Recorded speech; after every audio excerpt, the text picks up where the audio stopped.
Hi, fellow true crime fans. Let us introduce ourselves. We are Teen Girls Investigate Crime podcast, also known as TGIC. I'm your host and editor, Izzy. And I'm your other host and social media manager, Jillian. We create and publish episodes once a week. We cover all kinds of true crime cases. Infamous to the less talked about, murders to missing persons, solved to unsolved, you are sure to fall down the rabbit hole that is true crime. Follow us on Instagram at tgic.podcast and listen to our podcast on Spotify and Apple Podcasts. Hey, I'm Kristin. And I'm Ashley. And this is Locked in a Closet. Join us as we tell each other stories of true crime, the paranormal, urban legends, and all things spooky.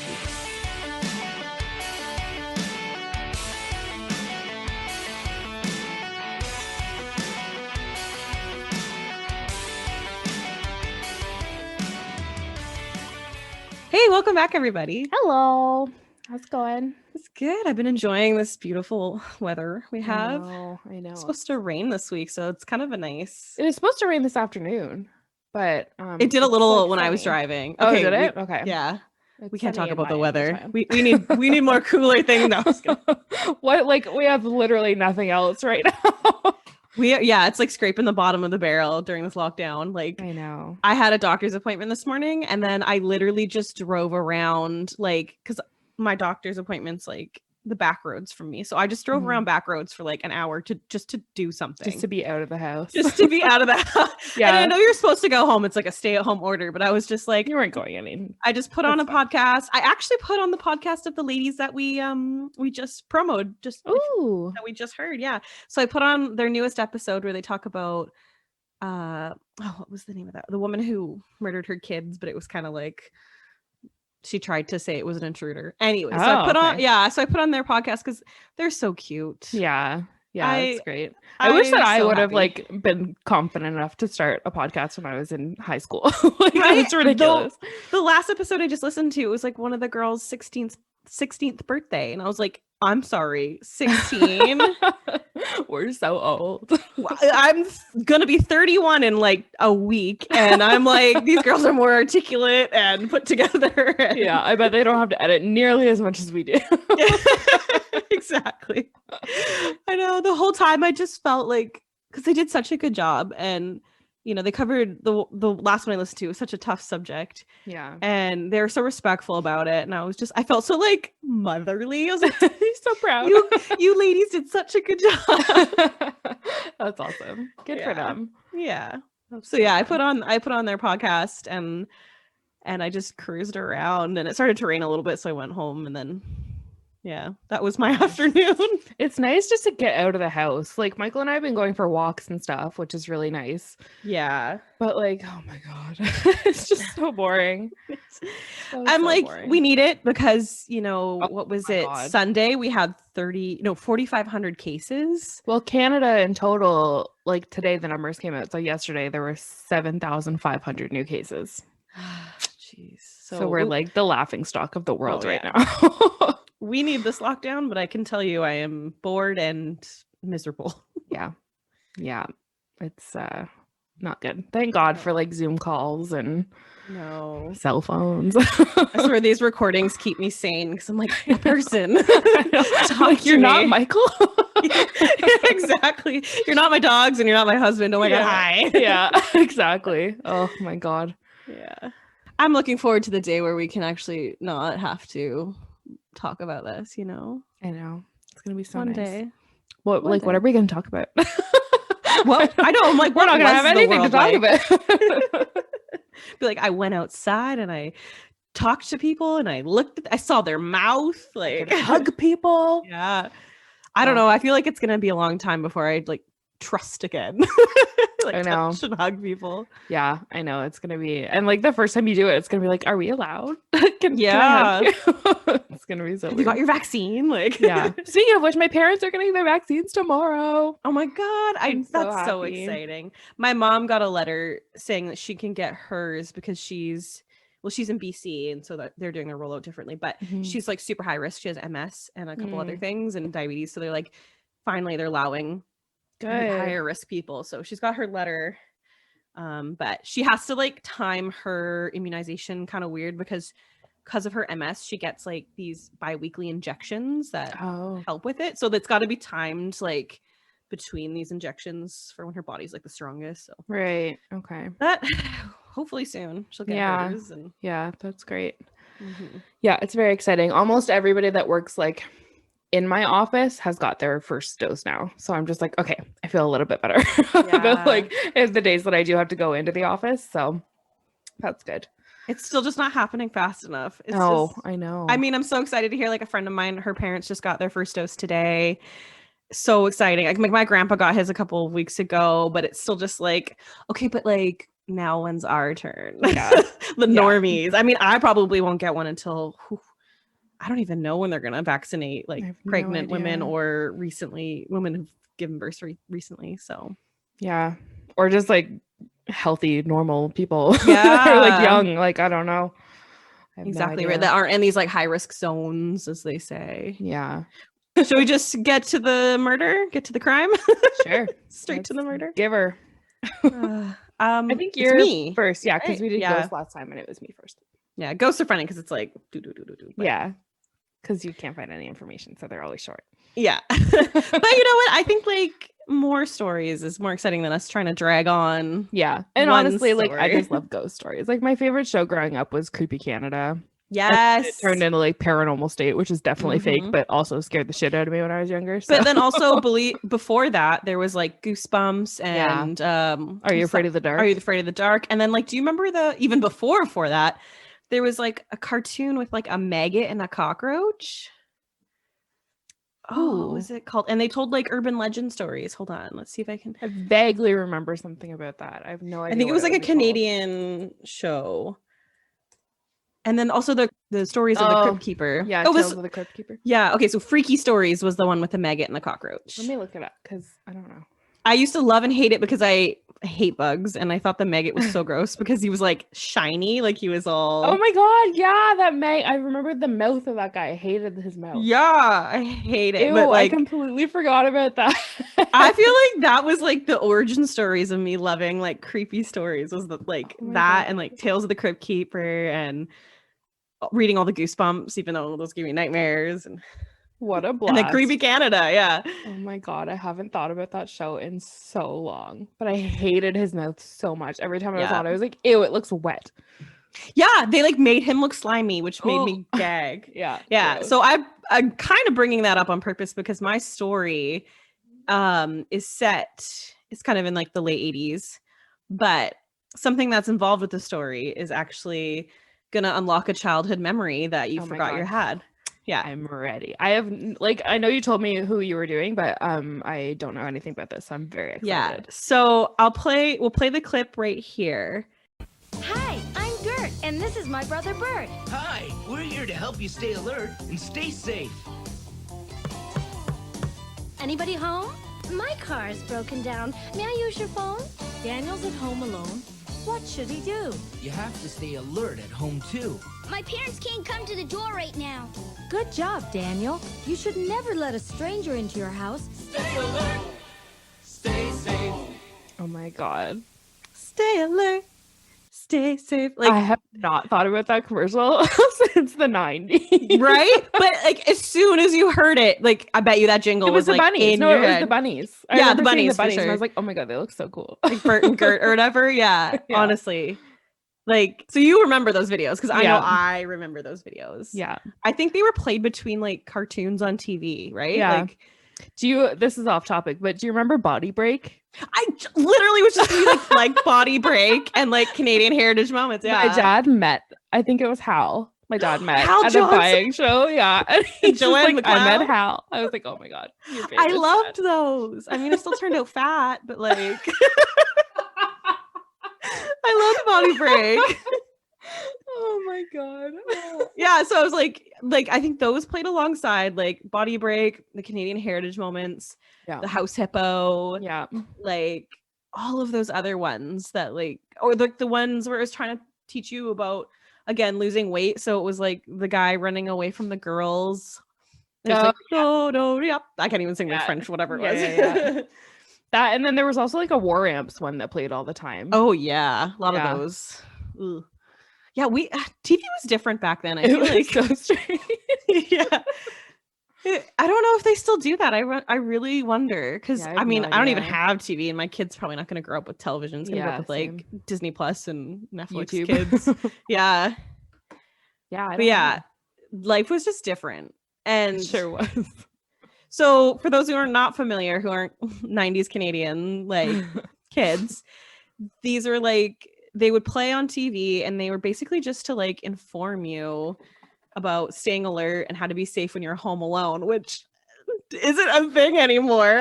Like, especially now, kids are never home alone. exactly, I think it's basically legal. Like I was a latchkey kid. Like I was home alone from after school. My for a mom long did daycare, time. so she was always home. And also I have 2 older brothers, so Yeah, I was never home alone, but sometimes I was home just with them for like 2 years. She went like to an office job, yeah. but that was it. I was home alone or with my brother who was younger than me. Mhm.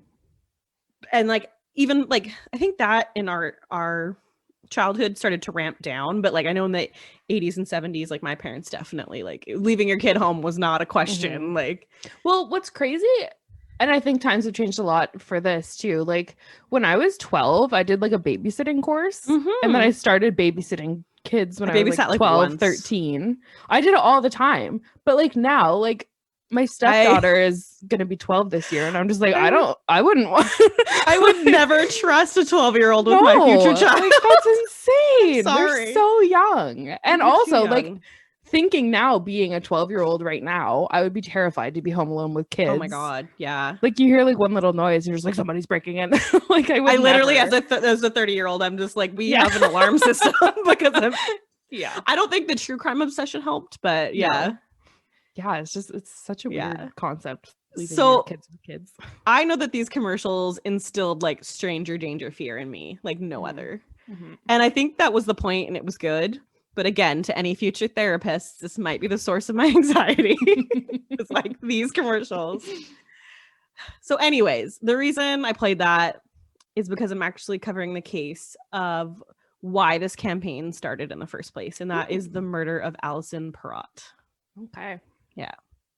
Okay. So on a hot sunny day of July 25th, 1986, 11-year-old Alison Parrott was home alone in her Toronto home when the house phone began to ring. Do you remember house phones?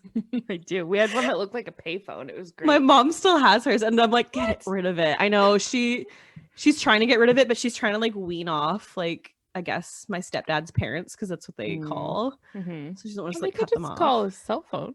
I know, but they're old German people.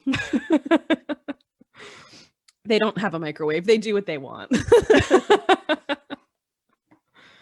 But I feel like this story would have never happened to me because I never answered the house phone when I was home alone because I was so scared. I would sit there and wait for the voicemail to click on, because do you remember that was a thing? Yeah. And then my mom, who was calling me, like usually be like after school to check on me, she'd be like, Ashley, pick up the phone. It's your mom. It's just me. Yeah, and I'd be standing there in the dark, like huddled, waiting to see who it was. I always had anxiety, I think. I know. You just didn't know what it was. Like, 'cause Exactly. when we were kids, anxiety didn't exist.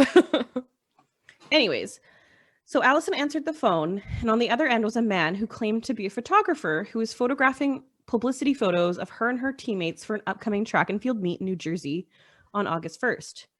See, Alison was an avid runner, and she was a member of a local track club for kids. She had actually just won a race earlier that summer that qualified her to participate in the upcoming race in New Jersey. So it was really exciting for her. And not uncommonly, her name and the names of the other qualifying kids for the event were proudly published in the Toronto Star, as well as pictures of them. And so that, that doesn't seem off or unusual for a team to be photographed professionally for an upcoming event, right? Yeah, but calling the house of every right? Yeah. individual, like when you call just like the coach, and the coach would call. Right. So that's like a tiny little red flag, right? But I mean, in the 80s, maybe not. Yeah. The man explained that she would have to meet them at the University of Toronto's varsity stadium that afternoon. And I think he used the word like them, like they were all going to be there. Okay. However, Alison was home alone, like I mentioned. So immediately after the phone call, she called her mom to get permission and tell her the exciting news, right? Her mother agreed, and didn't seem off to them. And they discussed their exact plans and her route that she would take. Like, so far, her mom's doing everything right in 80 standards. Even probably a little more than back then, like being like, okay, you're going to take this there, you're going to go here, you're going to call me at this time, right? Yeah. Like, see, it seemed fairly straightforward. See, Alison also attended a French immersion elementary school in the city in which she often had to take public transit to get to. So it wasn't unnormal for her to have to take the subway by herself. I said, do you remember the freedom we had as kids? And I think we've talked about this before. Like, I don't. It's funny because this is why I'm going to be a helicopter mom, because not that my mom was a bad mom.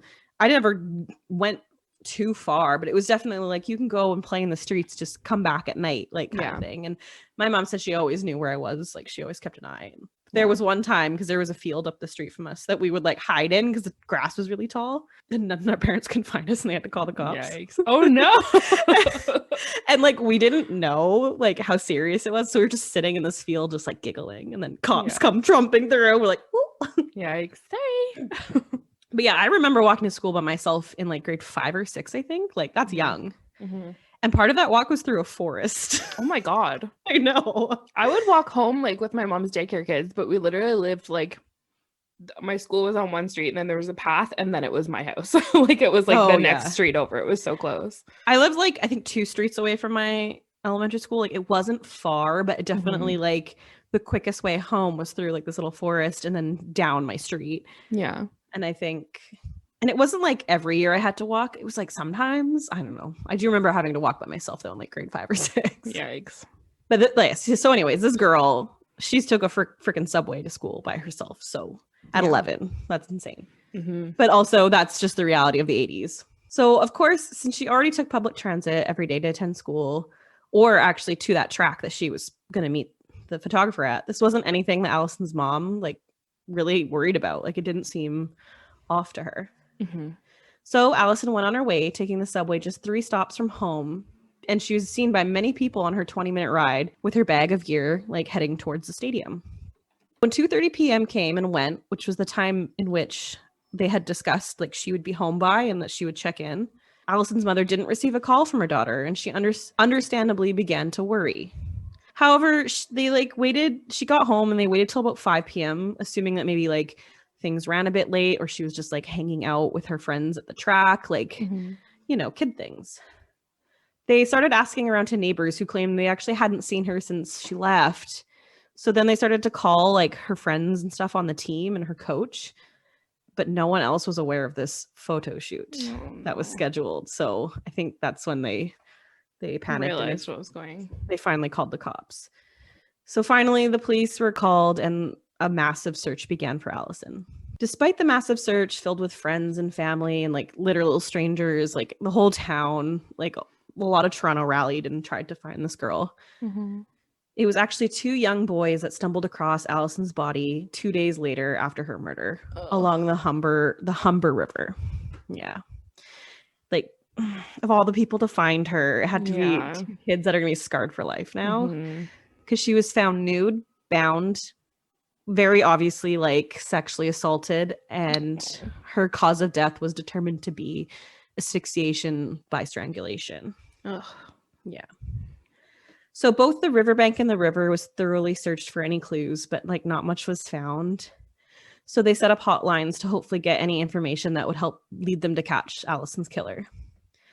They received a lot of records of sightings and seeing Alison on the subway, like on her way to the stadium, like I mentioned, but there was no mention of a man or any description of a possible suspect with her. It was just she was by herself. Eventually, the police actually contacted the FBI to try and create a profile of the serial killer, and they offered up to a $50,000 reward for the arrest and conviction of her killer, which is like a lot of money back then. Yeah. However, despite their best efforts, the case was growing cold. During their investigation, they did determine that Alison did end up making it to the stadium. They believe they caught the lower half of her body on camera by walking by a bank that was like directly across the street. Okay. But that was it. That was the only sighting they had of her making it to the stadium. It's crazy. They needed to know how this mysterious person on the phone was even able to contact Alison to lure her out there. They knew whoever this man was had to have known who Alison was previously to know that much about her to like get her to be out there by herself. Mm-hmm. This person knew she was a runner. They knew she was part of a team that was going to be in a big race.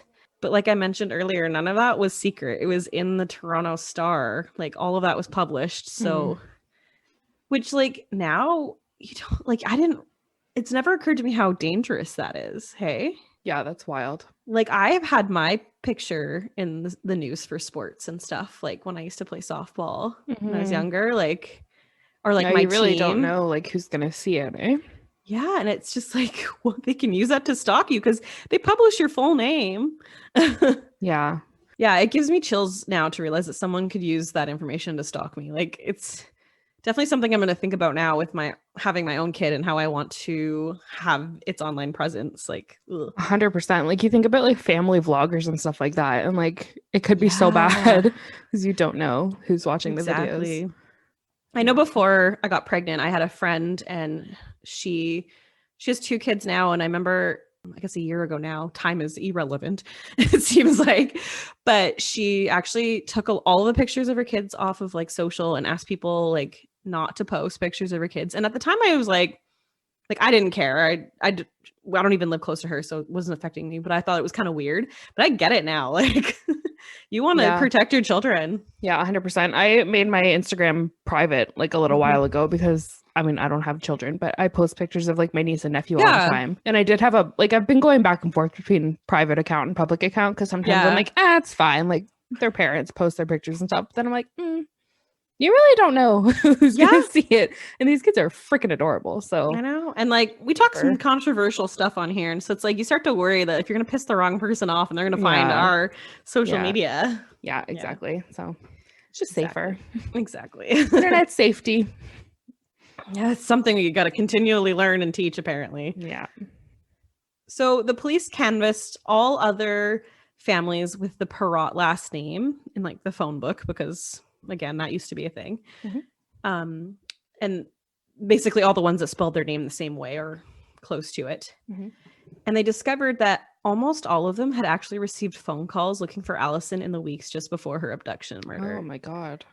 Like all of these people said like, yeah, they were called by a man and the man was looking for someone named Alison. And, you know, they'd either be like, sorry that she doesn't live here or yada, yada, yada. Right. And it didn't probably seem strange because I remember as a kid, like you would do the same thing. If you're trying to find someone's number, you'd be like, does Adam live there? And they're like, nope, sorry. Like, God, how did we ever do that? I can't even I have to work myself up to like order pizza. I know. And even now, like if a number calls me, I'll Google it, but nothing ever comes up because, you know, the phone book doesn't exist anymore. It's not really public anymore. But yeah. So it seems like eventually he did end up with the correct number. So that's how he got Alison's number. However, like I mentioned before, the case was growing colder and colder, and eventually it sat unsolved for almost 10 years. Oh my God. Right? Like, and that was just because, you know, during the 80s, they didn't have DNA testing really. I don't even think it was until like the late 90s that it really became good. Yeah, I don't remember. I don't know. Yeah. So like I said, still, it's not the most reliable thing in the world. It's not. It wasn't until DNA testing became more readily available, like I said. And actually, it was more specifically, it was the Paul Bernardo case, the Scarborough rape case, where his semen DNA was used to identify him. Right. So it was that case that kind of inspired an old investigator on this case to, you know, take another look at other sexually motivated cases. Like he was like, you know what? Like if we can get DNA from semen and nail people, like let's do it. So they reopened well, they didn't close it, but they took another look into Alison's case because they had actually saved a little bit of semen DNA from her body. Right. It was like a really small amount though, and they were really worried that nothing was going to come from it. So Francis Carl Roy was then identified finally after 10 years as Alison's abductor, sexual abuser, and murderer. So thank God for DNA. Yeah. Because they didn't catch him. That's crazy. And the sad thing is he came up as a person of interest during the height of her case. Oh. Yeah. So I mean, He was, and when I go into why he came up as a suspect, you're like, all right, perfect. Load him in the cop car. He's obviously guilty. And yet somehow he slipped through. Like, That's insane. I don't want to tell a cop how to do their job, but like. So at the time, apparently he was a convicted sex offender who had a history of luring young women away from public spaces already. Like that was his motive. Like, hello. And this guy's alibi, like it better have been impossible to like disprove because they had him. They had him. Yeah. So literally at the time of Alison's murder, Roy had actually been on parole after only serving 2.5 years of a consecutive 11-year sentence. So he got out early for the rapes of 2 young girls aged 19 and 14. So like, tell me this, he was like in a little bow for them. And they were just like, yeah, nah, yeah. And before that, he had a past criminal record that included possession of stolen property, petty theft, fraud, assault, breaking and entering, and rape. Like it's all around criminal dude. Mm-hmm. So Roy himself was actually known as an avid runner as well, and was known to actually run in the area where Alison's body was discovered. Oh my God. Like how would they not? I don't understand this. I know. I'm putting puzzle pieces together here, and they're just like, what could this picture be? So when the investigators questioned him, his alibi was that he had actually gone running that afternoon and had met a friend at the bar at the time of Alison's disappearance. Like, that's the alibi that they're like, okay. It must be true. Yeah. People don't lie, right? Mm-hmm. But when Alison's body was found, so I guess they had, I don't know if they had interviewed him before her body was found within those 2 days. Mm-hmm. He actually went to the police station that day and confessed to assaulting a different woman, a 20-year-old woman, in his apartment at the same time as Alison's murder. So maybe that's the alibi that like, oh, he couldn't have done it because he was already being an evil fuck. Like, yikes. So yeah, this is why I'm assuming that his alibi was so tight because they had presumed he was assaulting someone else. And I tried to look into the details of that because I'm not sure if the woman ever came forward. Like, I don't know if that was real or not, but I'm assuming it is because he did end up pleading guilty to the assault and was fined $200 and spent 5 weeks in jail for it. So 5 weeks. I know, right? Oh my God. So I don't know. He might have did a double whammy that day. Like, yikes. So a couple years after Alison's murder, Roy actually moved to Vancouver for a short time. During this time, another man was arrested for something, but spilled the tea on Roy to possibly get himself a lighter sentence. Didn't say what the other man was arrested for, but he kind of outed Roy. And the man claimed that Roy was responsible for some murders of some sex workers in Vancouver in 1989. There was never any proof or anything, and Roy was never charged for the crimes of those sex workers. But apparently, like, the tip itself, like, stuck with the investigators in Vancouver so much that they actually gave their information to the Violent Crime Linkage Analysis System. So VICLAS, which is like a database that links all of like the detectives together across Canada. I don't know if that's what they still use or whatever, but Never heard of that. yeah. I don't know if it's still called that. I don't know. This is at the time. This was like a brand new thing, I guess. So it's a link analysis database, and detectives in Toronto's homicide division picked up the file as part of the cold case review. So that last sentence was directly from Wikipedia because it explained it better. So basically, this is what kind of tipped off the police in Toronto to basically run his DNA against the DNA found on Alison's body. I don't know why now and then it was, but so they did this by tracking Roy until he basically discarded a cigarette, and then they were able to take his DNA from that. That's like a movie. Yeah, and I think that's what they do now with like the familial DNA. Because like I don't know if his DNA was already in the system. I feel like it probably was because he was arrested previously for other rapes. But anyways, so they ran the DNA that was found from her body with his, and it was obviously a match. So during his trial, Roy pled not guilty. And honestly, his defense was disgusting, to say the least. And I'm not going to get into too much detail because it's gross, and I'll try and paraphrase because it's not necessary to say. But so Roy's excuse for how his DNA was found in Alison was that earlier that day he had masturbated and his semen was still on his fingers. Ew. Gross. Wash your hands. Wash your hands. Or just like, don't touch little girls, you piece of shit. Oh, yeah. I mean, that's number one before washing your hands. Anyways, he said he was out on a run in that area where Alison's body was found after doing his little deed. And he came across her new dead body while looking for a place to urinate. Call the cops, dude. Like, huh? And so instead of calling the cops, he had a sudden urge to violate, is the word I'm going to choose, her with his semen finger. That's disgusting. It's disgusting. Yeah, and so that's how he said the semen transferred into her, which is so fucking gross. And I'm so sorry for that sentence. Like, yeah. And like, if that was even true, that little fable of his, like, that's disturbing. Yeah, like that's almost as bad as what I'm sure he actually did. So there's so many stories of these, you know, people that commit these crimes and their excuse is like, I saw the body and I touched it. And then like, and you didn't call anybody? I'm so also like, if your first instinct is to touch a dead body, there's something wrong with you. Yeah. There's something wrong with you. Like, it makes me think of that movie Stand By Me, where they go to find the dead body and then they want to like poke it with a stick or whatever, and then it changes them profoundly. And that movie gave me nightmares.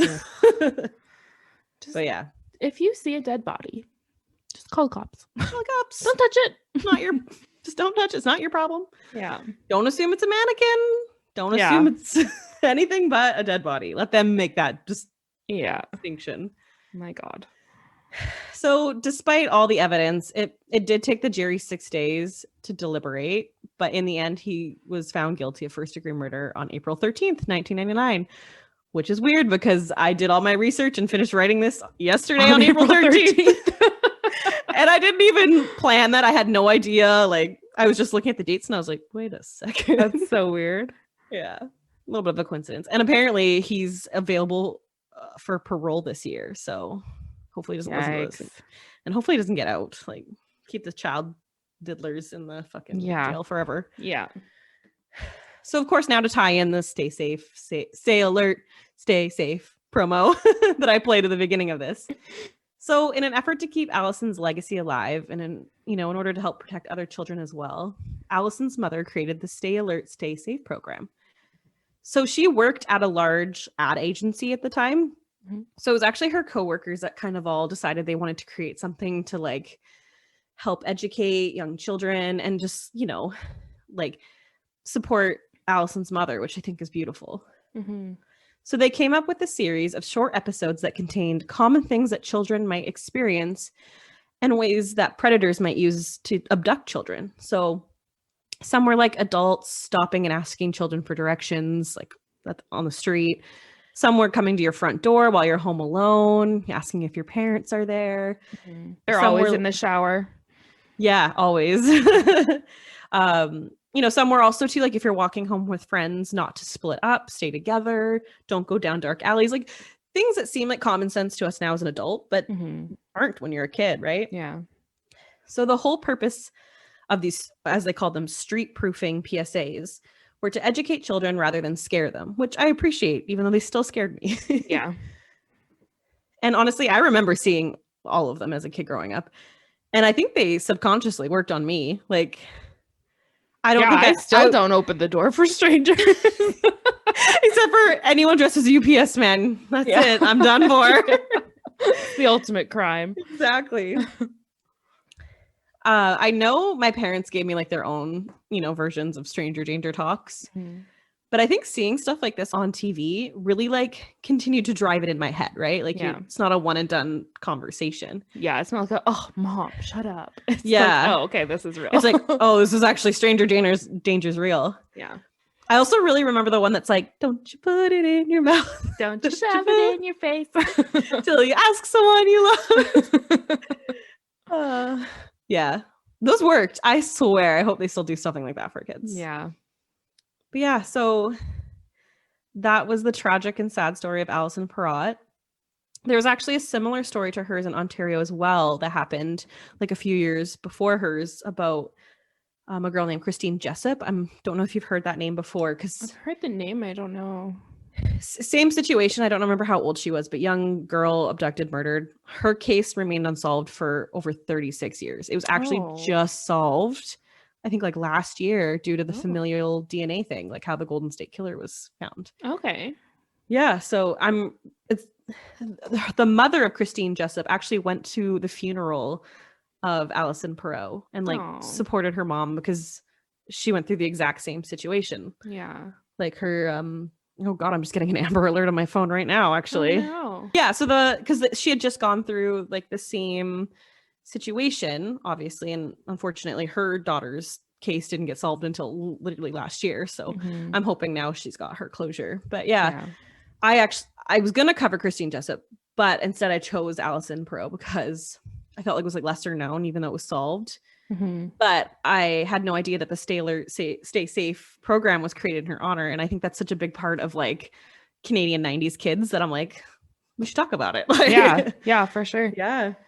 And I just want to say, if the mother ever listens, that those videos reached me and I think they affected me personally. And I think they helped. So yeah, big time. Yeah. Big time. That's awesome. Yeah. Good job. Thanks. Okay. I am doing, well, I don't really want to give it away. I'll just jump in. That's what I did. I was like, I don't want to say her name. I want to build into it, even though no one knows. Yeah. her I mean, name. you're going to find out in the next sentence that I say. So whatever. It's fine. We'll just go from there. March 14th, 1980. So another 80s story. Also in Toronto. We have a little theme. We seem to. I didn't plan that. I know you told me that you're doing a story in the 80s in Toronto. And and then I think subconsciously also happened to be. Yeah, that's funny. We're just like on the same wavelength. It's fine. Yeah. Got to keep it on brand for you. So. Yeah. March 14th, 1980. Craig and James Munro were robbing George's Bourbon Street Bistro in downtown Toronto late at night when police were called to intervene. I don't know if you've ever been there. I don't know if it still exists. I've actually never been to Toronto. I've driven around Toronto. Yeah, that's the way to go. I hate Toronto. I'd like to go one day because we don't live that far, and just to say that I've been. I'm okay to go to Toronto for like 2 days. And then after 2 days, I'm like, I need to get out of here. I don't like cities, so I feel like that. But when we were driving here, like when we moved here, our car was full of like our entire life. And there was no way I was going to chance like stopping in Toronto and having it be broken into. Like, yeah, not worth it. We were it was like the home stretch too. It was like the final 6 hours of our drive. Yeah, you just want to be done. We wanted to be done. Yeah, totally get it. Yeah. Constable Michael Sweet arrived on the scene and was shot twice in the chest by Craig Munro. During a 90-minute standoff with the emergency task force and Craig, Sweet pleaded for his life while bleeding out. A lot of reports, I guess, kind of glazed over what was actually done to Sweet during this time in order to like protect his family. But apparently it was just like absolute torture for him, which I mean, getting shot and bleeding out anyway is really bad, but they were basically just like actually torturing him while he was also bleeding out. No.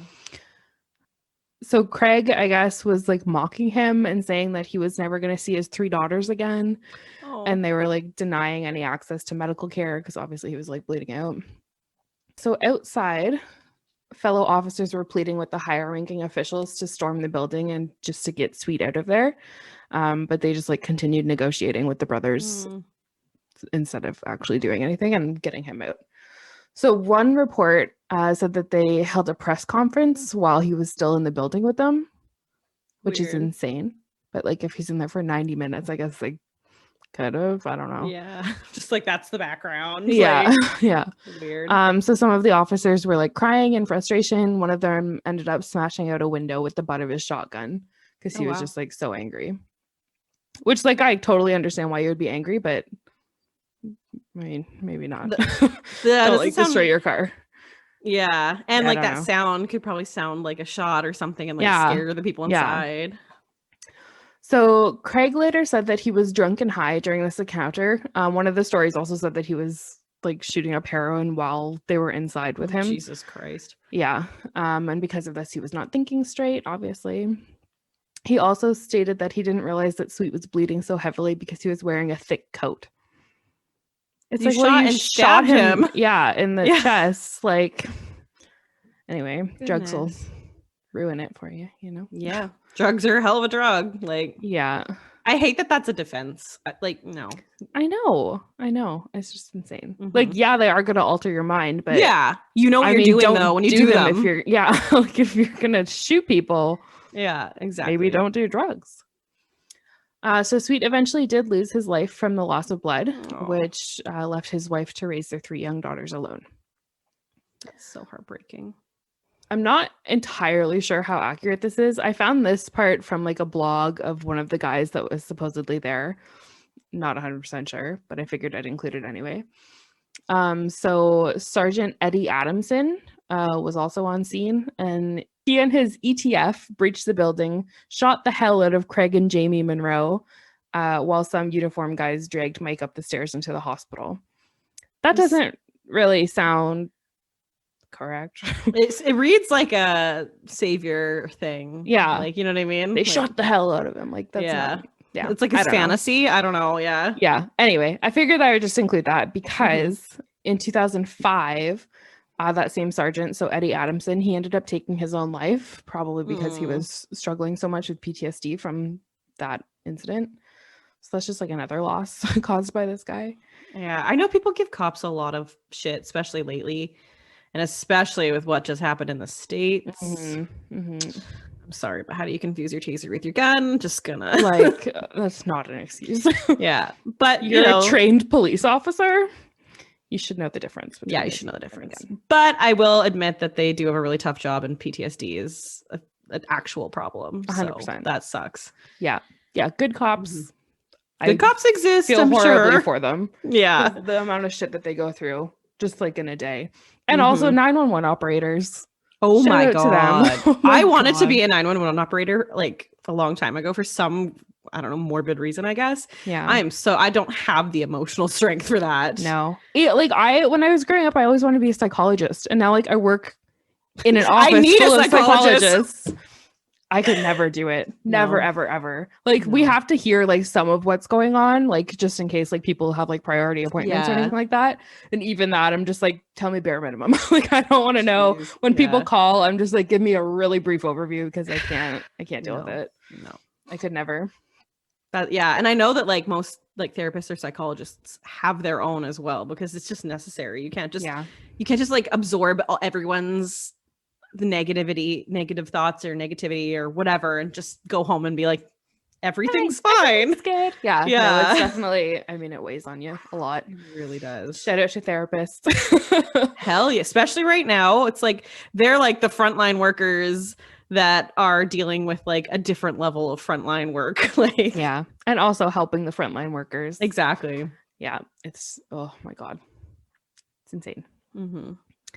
Okay, so jumping ahead just 1 year to 1981, 29-year-old Craig Munro and his 22-year-old brother James are convicted for the shooting of police constable Michael Sweet in Toronto. Craig got a life sentence for first-degree murder with no parole for at least 25 years. So pretty soon after this, Craig claimed Métis roots, and he was then moved to a minimum security, quote-unquote, healing village, is what it's called, in BC. Didn't even know that was a thing. I know, I'd never heard of that before. Again, jumping ahead a bit, I guess he was just like there for a while. And then in 2009, he had a psychological assessment done on him, which led to a diagnosis of antisocial personality disorder. Oh, just like that. Who did I cover that had that too? Was that the Boozing Barber guy, maybe? I feel like it was more recent than that. Anyway, someone I covered had that as well as their thing. Oh, was it the Basil guy? No, I think it was the Boozing Barber guy, even though it was so long ago. Yeah. Maybe. Weird. Yeah. Maybe there's a theme. Maybe. So that same year, Craig first sought parole after insisting over a burning of sweet grass, which I guess is like a spiritual ceremony, that he was a changed man and he wanted to be a yoga instructor. No. Oh, okay. This is turning a different direction. Weird. So luckily, the board denied his parole, but they did grant him a 15-day unescorted pass 4 times a year, even though he was deemed a moderate risk of reoffending. What? So 4 times a year, he got to leave this facility unescorted to just do whatever he wants. And they were just like, well, hope you come back. Yeah. Like, Yeah. So they did attach 3 conditions to these like passes that he got. And he had to avoid drugs and alcohol. He had to stay away from criminal associates. Okay. And he had to have no contact with Sweet's family, which makes sense. I feel like those are the same rules I got as a teenager when I went out at night. Like, and did I listen? Bad kids. No. Yeah. So I guess that went on for a couple years and it was fine. I guess he was like listening to the rules and stuff like that. That's good, I guess. But in 2012, on one of his little get out of jail free card trips, literally, he tested positive for cocaine and he was found to be paying sex workers for, I don't know what, didn't say details. I'm sure that wasn't the first time. Yeah, this is the first time he got caught. Yeah. So in May of that same year, he admitted to smoking crack and taking ecstasy with a sex worker. So that's great. Good to know that the people in jail get to go and do that on just like their spring break. Like you literally murdered a police officer and you get like vacations from jail. Like I don't understand how this was allowed. I love Canada and I hate Canada. I know. So at this time, his case management team recommended canceling the pass, no shit, and they were revoked. So the parole board the parole board said, and this is a quote, "You have demonstrated a willingness and capacity to cause considerable harm." Yeah, okay. We know. Including the most serious offense known to our society. The board further notes the close connection between substance abuse and your level of risk. So basically they're like, yeah, when you get high, you don't have like a conscience, which we know because it's when he murdered a police officer. I'm just shocked that I feel like in not even just North America, but like murdering a cop is like one of the highest fucking offenses. I feel like it's taken so seriously. And for them to just be like, sure, give this man an unescorted get out of jail free card, like 4 times a year for 15 days. I just don't get like that. That's more of a vacation than like everybody gets from work. Like that doesn't make any sense. I've never heard of this ever in my life, and I don't understand why it exists. So anyway, right now, from what I could tell, he's like back in that minimum security place without his get out of jail free card.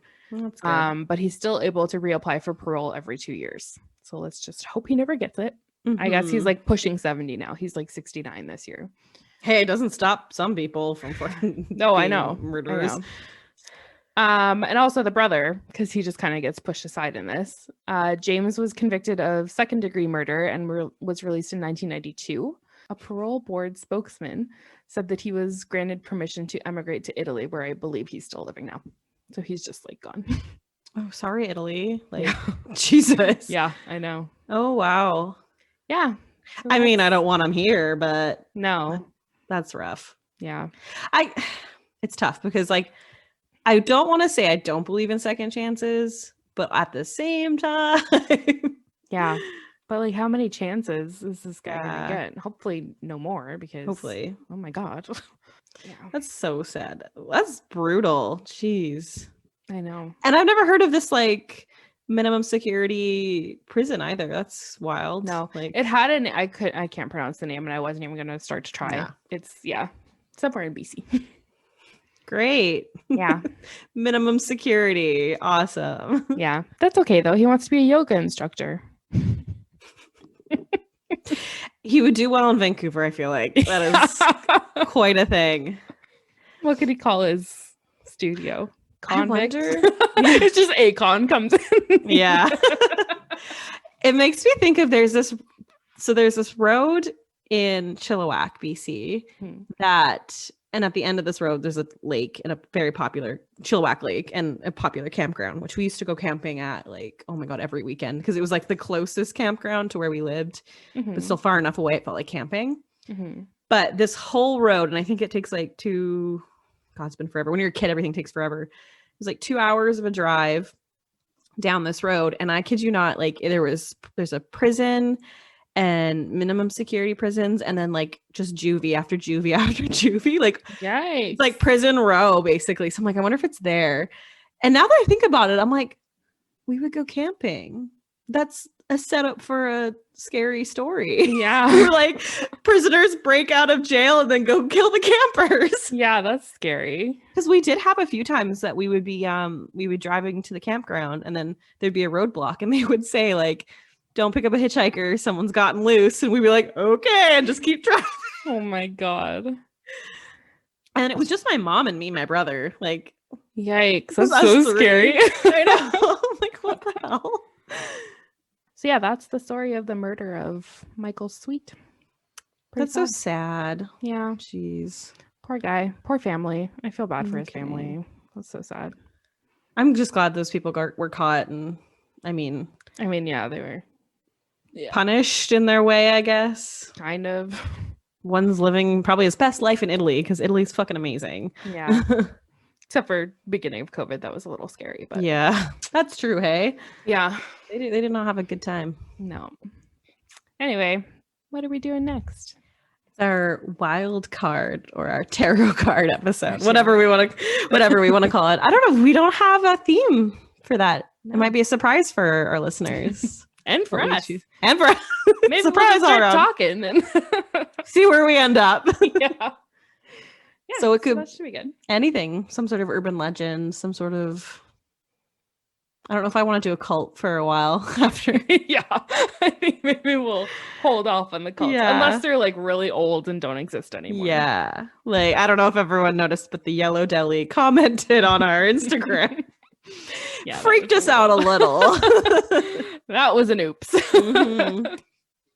Yeah, so we might take a break from cults. Just. Don't want to get kidnapped. And we'll just like continue to cover like older murders. Yeah. Like ghosts are fine. Ghosts won't scare us. Hopefully. I mean, they could haunt us. Possessed. Yeah, exactly. They're like, I heard you were talking about me. Yikes. Yeah. It's all in fun. Everything's alleged. Don't take us too seriously. And these are our opinions and we can be wrong if you disagree and I'm sure with them. We are. It's Yep. So I won't fight anyone on it. Yeah. Stay tuned to see what other controversial stuff we stir up. Yeah. We're just going to be like the shit disturbers of the podcast world. Yeah. Oh, wow. All right, guys. Thanks so much for listening to this week's episode.